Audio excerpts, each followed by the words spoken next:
अस्सलाम वालेकुम दोस्तों। आज के जो अक़वाल है वो है मौलाना तारिक जमील साहब के बारे में। वो फरमाते हैं कि सबको माफ़ करके सोया करो, ज़िंदगी कल की मोहताज नहीं।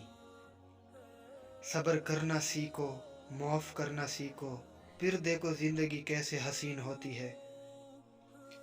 जब भी गुनाह करने की तरफ माइल होने लगो तो 3 बातों का लाज़मी ख्याल रखो। अल्लाह देख रहा है, फरिश्ते लिख रहे हैं, बहरहाल मौत आनी है। ज़िंदगी को ज़रूरत में रखो, ख्वाहिशात की तरफ ना ले जाओ।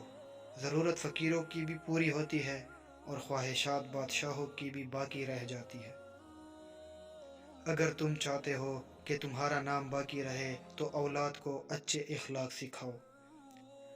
हम रोज़ अपना इनबॉक्स खोलते हैं ताकि देखें हमारे दोस्तों ने क्या पैगामात भेजे हैं। क्या हम रोज़ कुरान पाक खोलते हैं कि देखें हमारे अल्लाह ने हमारे लिए क्या पैगामात भेजे हैं।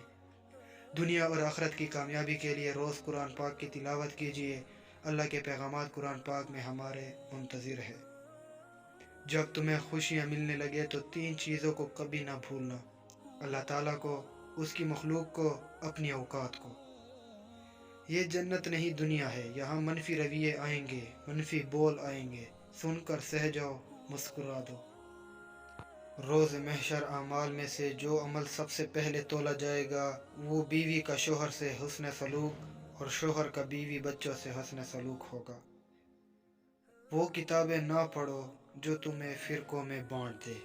तो दोस्तों, वीडियो देखने का शुक्रिया। तो सबसे पहले वीडियो को लाइक करें और साथ में चैनल को सब्सक्राइब और साथ में बेल आइकन को भी ऑन कर दें ताकि इसी तरह की मज़ेदार वीडियो आपको मिल सके।